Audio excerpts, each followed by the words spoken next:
Hello, we are Geeks Assembled, and today I'm joined by Susan. We're talking another black and white movie from this time from 1939, starring Basil Rathbone, Nigel Bruce as well Sherlock Holmes and Dr. Watson, of course, in Arthur Conan Doyle's film adaptation of The Hound of the Baskervilles. I may be wrong, but this might be the first time Sherlock Holmes appeared on film. I'm trying to wrap my brains, but I can't remember any movie before this with the character Sherlock Holmes. And to many, Basil Rathbone is the definitive Sherlock Holmes, which is debatable once you see Jeremy Brett on the TV series. But I love Basil Rathbone, Sherlock Holmes. He played him 14 times in the movies.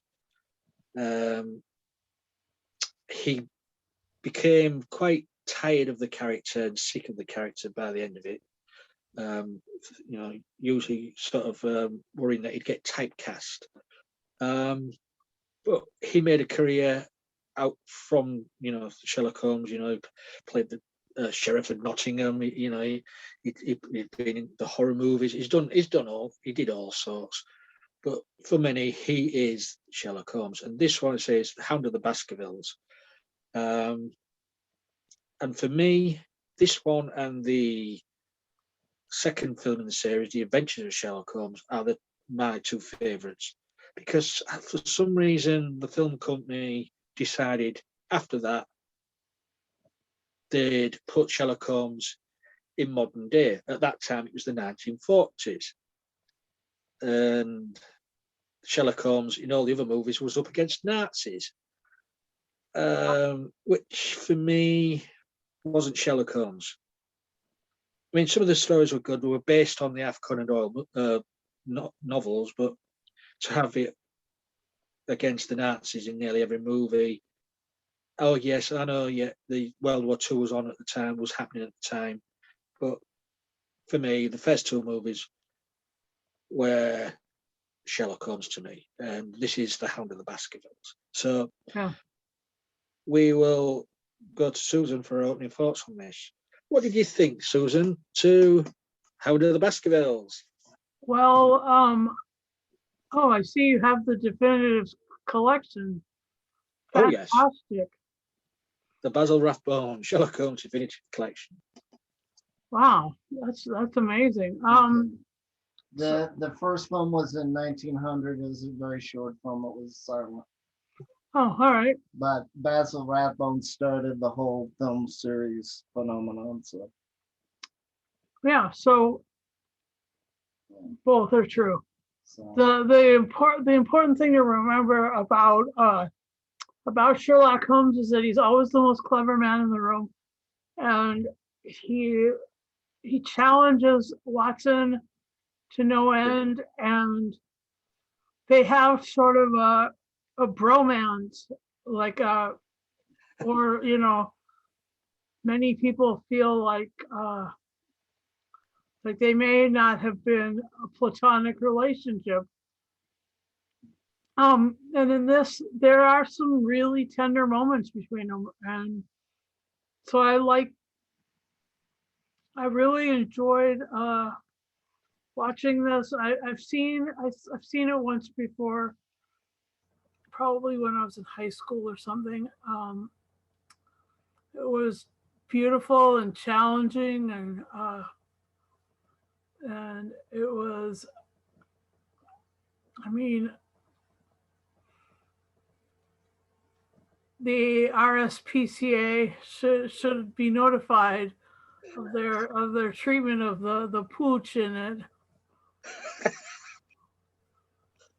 But that was incredible. Like it was jaunty in places. It was like an adventure in places. It was like it was a whodunit, and it was set in the countryside. which, you know, in the UK is a beautiful like environment and a bit posh because the only people who have really country places are posh people. Yeah, yeah. So this was incredibly posh, and the quickness of the romance between what's her name,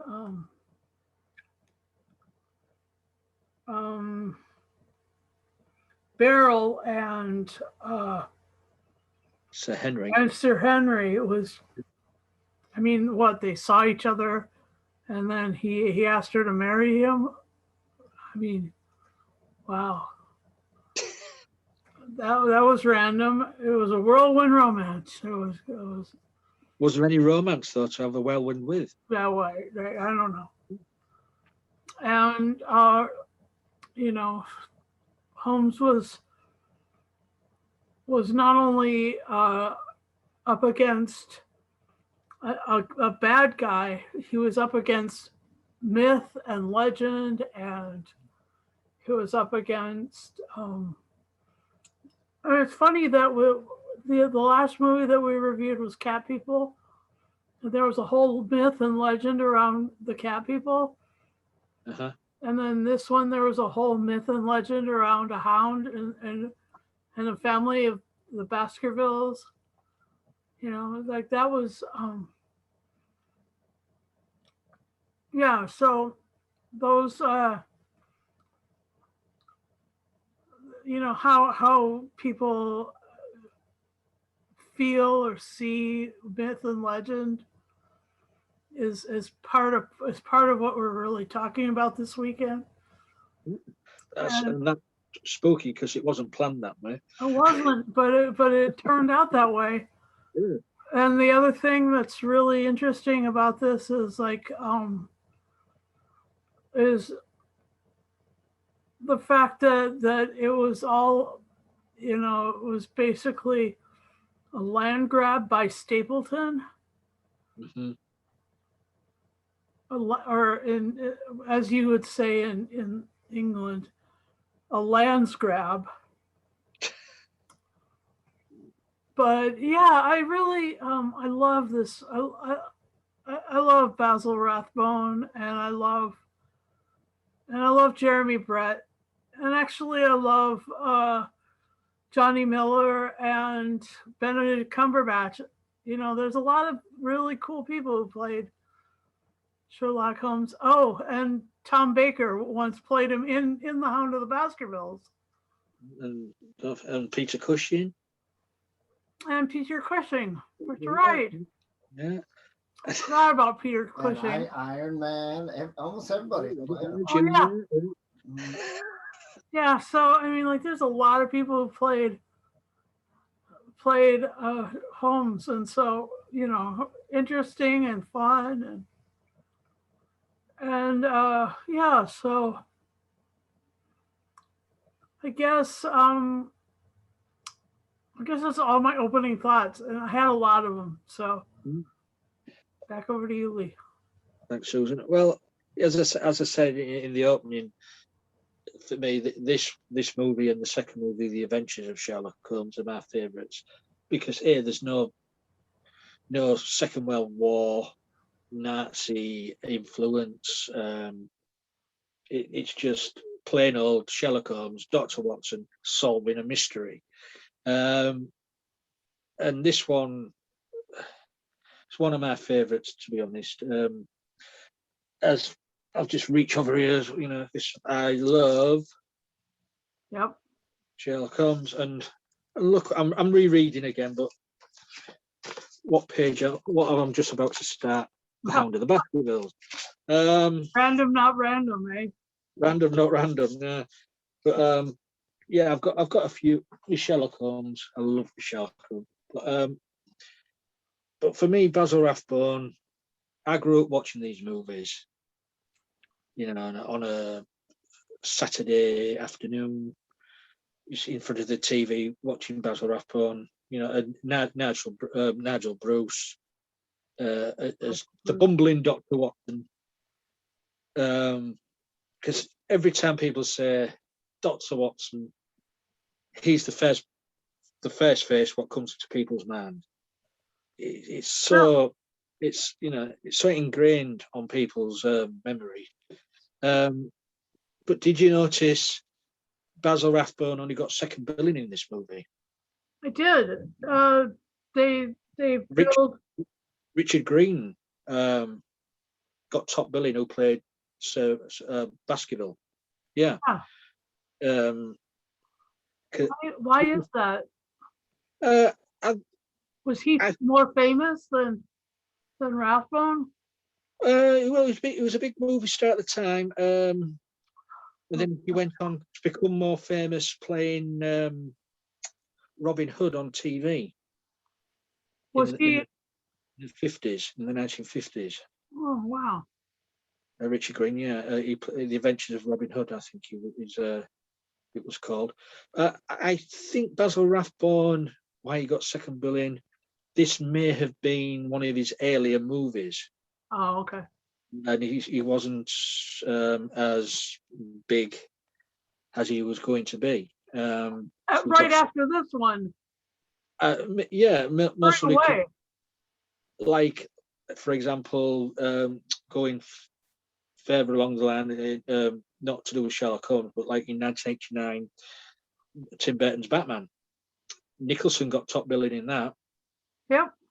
And Keaton was second billing, and he was playing Batman. So true story. That's right. So maybe Richard Green was a more well-established actor than Rathbone was at the time. Yeah, it's just a well done adaptation of the book. Yeah, it's not bang on exactly what's in the book, but it does grasp. You can get the grasp of what the book was about through this. There's a curse and myth of a hound on the moors, and the moors do exist in England. They're not myth; they do exist. People have gone missing on the moors.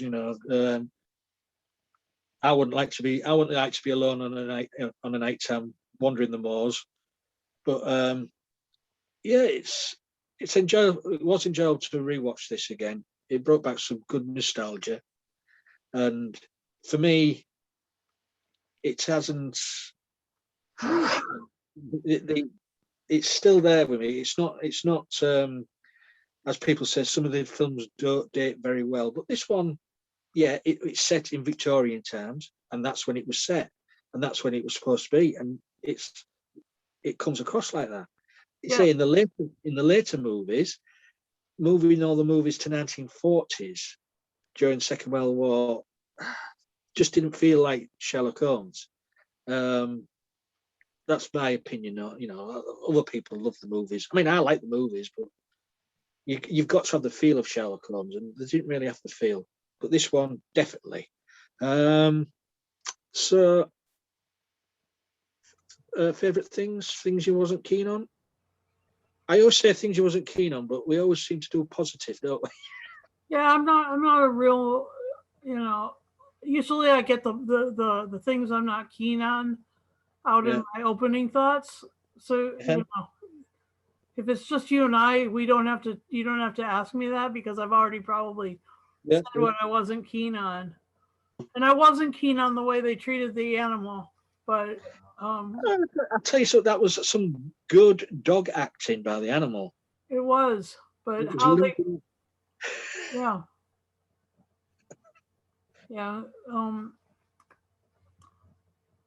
and let's see. They had a Dr. Mortimer in this.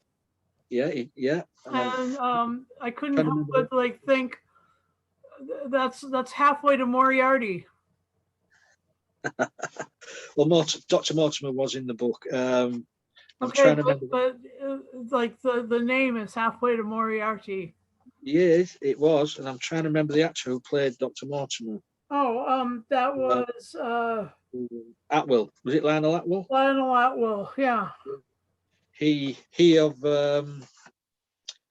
if I remember rightly, appeared in Frankenstein Yeah, I think so.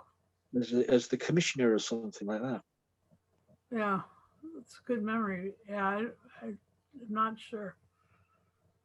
I mean, Lionel Atwell was a pretty big, well-known actor, in his day. So to have that name is quite good as well. Yeah, and the other thing that was it was great, the dinner party, Uh-huh. that was an amazing scene. It was incredibly I mean, there were a lot of clues released during that dinner party, which was, pretty fantastic. And then when they're out on the moors and they talk about this one area that it was really green, Uh-huh. Yeah. like a bog, or what would they call it? A mire.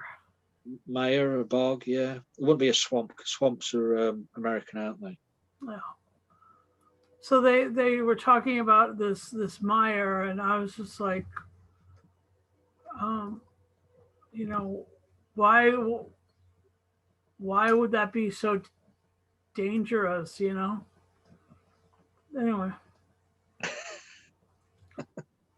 I just don't. The only mire that really looked dangerous was the one in the Lord of the Rings where they'd get, you'd fall over face first and get sucked down into like the abyss. Anyway. Well, was the mire or the bog or whatever you like to call it can be dangerous if you're walking the moors on a foggy night. You don't know where you're going. You walk into that, you're not going to get out. Be like quicksand. So that whole thing with the pony, the whatever, the moor pony, I can't remember what kind of pony they were talking about.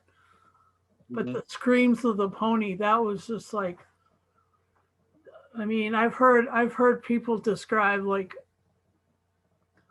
babies and animals being killed that were like that. And I don't know. It's just, yeah, I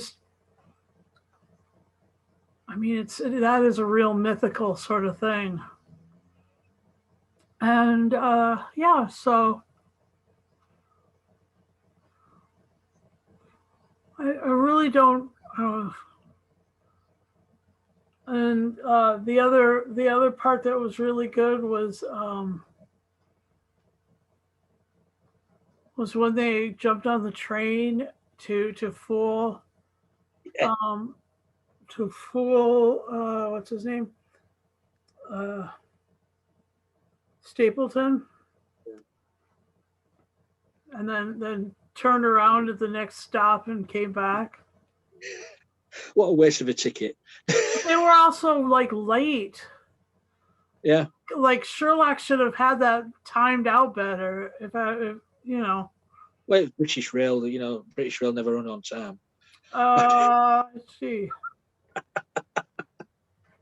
Yeah, anyway, so like that was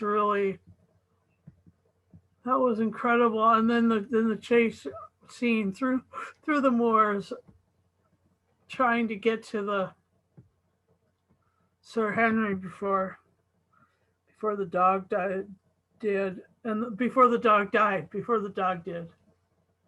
For the dog dig die, dog dig die. Yeah. And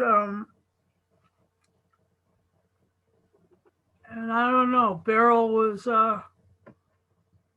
she seemed more masculine than her brother in some ways. Usually horsewomen do seem like that. Yeah. They do. They always come across that like that. If there's a horsewoman, always come across more masculine. I don't know why. Huh. Yep. Look at Princess Anne. Look at Princess Anne. Yep. Off to the tower. Not kidding. So I guess those are my favorite moments. And what are yours? Well, apart from say the portrayal of Watson and Holmes by these two amazing actors, I did like, well, for me, the Moor scenery was really well done. This was Universal that did this movie, and I don't know, but I'm sure this the scenery most probably was reused from Frankenstein. Oh, maybe. Because I was watching it and I'm thinking, well, just look, the backdrop just looks exactly, when the Frankenstein's monsters going through the running, escaping the crowd and all that, and climbing up the rocks and going across the landscape. And I'm thinking, it just looks exactly like that. But there again, then I put two and two together. I thought, well, it's Universal. I wonder if the backdrop and the scenery are all put into storage and got out again, which the most probably did every bloody movie, I suppose. Yeah. But that's not a gripe or anything like that. It was just a thing I noticed. I thought, very, very similar. Yeah, I thought the Hound could have been more ferocious and bigger. But it was a really big. It was. It was a really big slathering dog. Dog, but the way that the myth made it out and all like that, and the legend of the Hound, you thought Stapleton, Yeah. would have used a bigger hound for them, just to live up to the myth, but it's still a ferocious dog. And also as well, when you're sitting down and watching this, you realise Holmes, for a good part of the movie, is not in it. It's Dr. Watson on the moors with Sir Henry. It's Dr. Watson writing letters to Holmes, telling him how the investigation's going. True, and then his letters were discovered. Yeah, and then that leads to the scene of the peddler on the moors with Watson. Would you like to buy this? Would you like to buy that? A mouth organ, a bit out of the ordinary. And then it turns out it's Holmes in disguise. Yeah, that was a brilliant scene. That he's been watching from afar, and also as well, it was good to see a very, very young John Carradine in this. He playing the butler. was that one? Wow. Yeah, John Carradine of the famous Carradine family. Yeah, I was watching. I think, God, I know that face. I had to Google it. Yeah, there it was, John Carradine. But it was just, for me, it was so. I mean, as I say, I like the Conan Doyle stories. It was a pretty damn good adaptation of what they could do with the story. But for me, the only thing I didn't like about it was the ending. It was just Sherlock Holmes says something to Dr. Watson about don't forget the syringe or needle, and then walks out the room. The end. Yeah. What? I thought, well, is that it? Cut it off. Just cut it off there. You thought that they've tied everything up and headed back to London, and then the end. But yeah, it should have been bookended with another 221B Baker Street. Yeah, I thought that's a bit of a strange ending. Yeah. Unless. Now that you mention it, that was strange. Oh, what did you think of the when Stapleton tried to poison Sir Henry at the very end after all of his attempts prior to that had failed? Well, if you don't succeed, try again. Yeah, he was determined, wasn't he? He was determined to see his demise. Yep. I did like the way Holmes comes into the room, and Stapleton, what the hell are you, the shock on his face. But you're locked in a hole in the ground. Yeah. And then he sort of supposedly accidentally knocks a drink out of Sir Henry's hand. Supposedly accidentally. Yeah, that's so well done. But when Rathbone's on screen, it's just he's got something about it, the aura Yeah. around Rathbone, and he's just the features. Sherlock Holmes is just the features, and they say in later. I mean, if everybody's seen the Jeremy Brett TV series from the 80s and 90s, very similar looking to Rathbone. Yeah. Very hawk-like nose, swept back hair.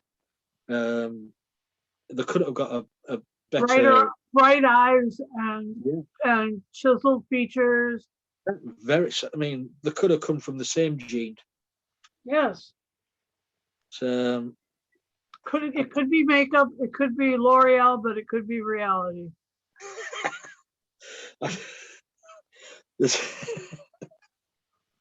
Good makeup. If it's not real, it's good makeup. It's dang good makeup. That's true. So, if you want to say something, I'm just going to let a Hound in. Okay. Yeah. So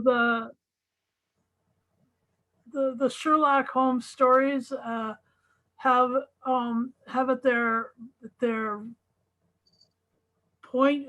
There's always a villain, always someone who is who has to be challenged by our dear Mr. Holmes.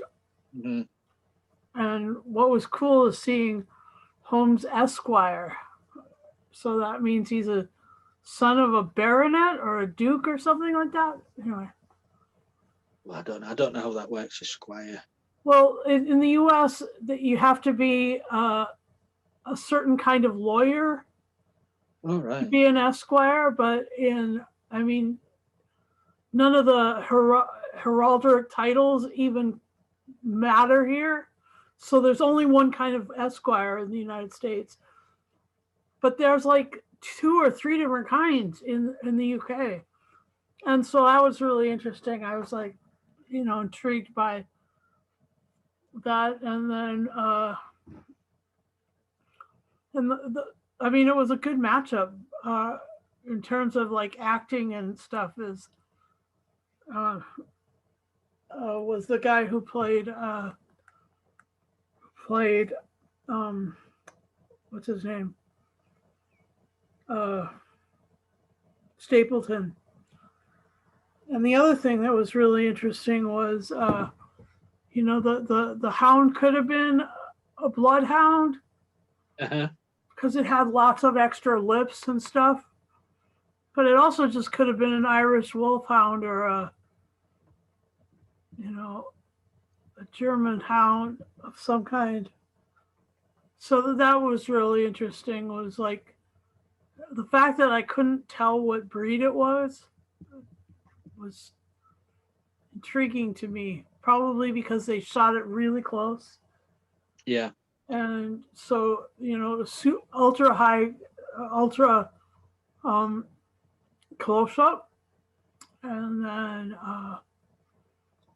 and it was so dark. So it really was. It was really shot well. It was shot very, very atmospheric. It was great. So I really love this movie, and I think I'll watch some of the other ones, the ones that are set in in the 40s during World War II. Yeah, there's in total there's 14 movies. He did it a hell of a lot of times. Yeah. The next one after this one is The Adventures of Sherlock Holmes, where it is Moriarty. So Moriarty. it has morphed from Mortimer to Moriarty. Yeah, they say you've got the Voice of Terror, The Secret Weapon, Sherlock Holmes in Washington, Face is Death, The Spider Woman, Pale of Death, The Scarlet Claw, House of Fear, Pursuit to Algiers, The Woman in Green, Terror by Night, and Dressed to Kill. And most of them were based on Conan Doyle stories. On the stories in the books, yeah. From the stories, but sort of set them in wartime, and I don't know. It just didn't feel right for me. Maybe it was just for morale's sake, It was, yeah, it mostly for was. your wonderful country that was suffering quite a lot. Yeah, there was always at the end of the movies there was always a message, we free this country, keep this country free, and all like that. And yeah. So yeah, morale, like, but for me, just Sherlock Holmes, it just didn't feel like Sherlock Holmes doing that. But and now that hello, what are you doing? Sorry, I still see you. Don't worry. Yeah, she's just sat there, and that's my hound. Yeah. So, anything else you'd like to say about the Hound of the Baskervilles? No, I've said everything that I would like to say. Well, I say for people out there, I fully recommend watching this. I know there's a lot of people out there what say it's a black and white movie. Well, why watch a black and white movie? Watch them and find out. The people on who sometimes join our podcast. Yes. I mean, what the heck? If A you movie. If you like William Hartnell and you like Patrick Troughton and you like some of the early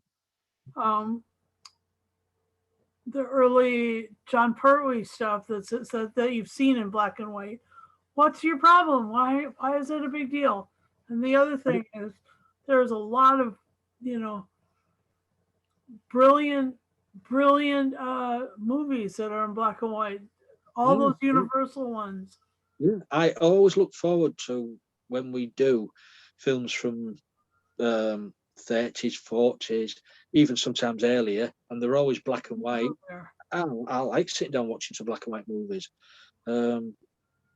because sometimes you sit down and watch these modern day movies and you think, yeah, not as good. I'll go sit down and watch a black and white one, a bit more something to it. It's got a bit more. There's an element to a black and white movie. What a color vision, sort of supervision movie of today lacks. Agreed. But yeah, I just wish more people in our group would take time out just to, sit down and watch whatever we do. Yeah. But can't have everything. Yeah. Anyway, shall we final say and scores? Yeah. So this has been sort of a lot of myth and legend, and I do think that there is a lot to be said about this movie and about Basil Rathbone, and about Nigel Bruce. And so, boy, I really enjoyed watching it, and I really loved how atmospheric it was. Yeah. And I think I'll give this a 9.5 out of 10. Poison drinks. Right then. I will, shall I say, not we will. The cat can't talk for herself. It's for a Sherlock Holmes franchise, to start off with this one, for him to adapt The Hound of the Baskervilles was a big thing to take on, because it's such a classic and well-loved story. And they pulled it off. They did pull it off. And that is literally down to Basil Rathbone and Nigel Bruce. Because, say, without those characterizations of Sherlock Holmes and Dr. Watson, I don't know what we'd have got if it was other actors. But thank God they were cast. Yep. And please, guys out there, check it out. It's on YouTube. It's free to watch. You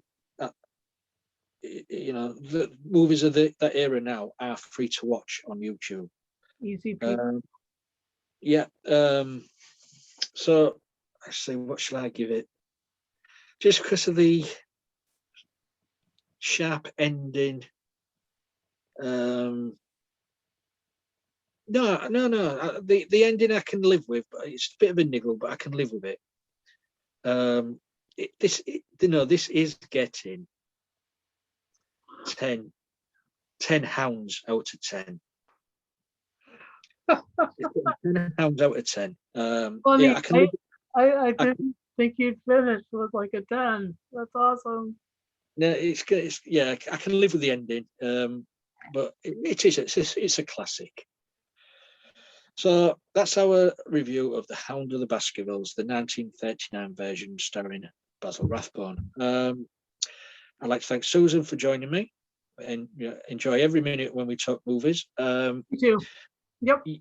You guys out there, please leave a comment below. Let us know what you thought of the movie.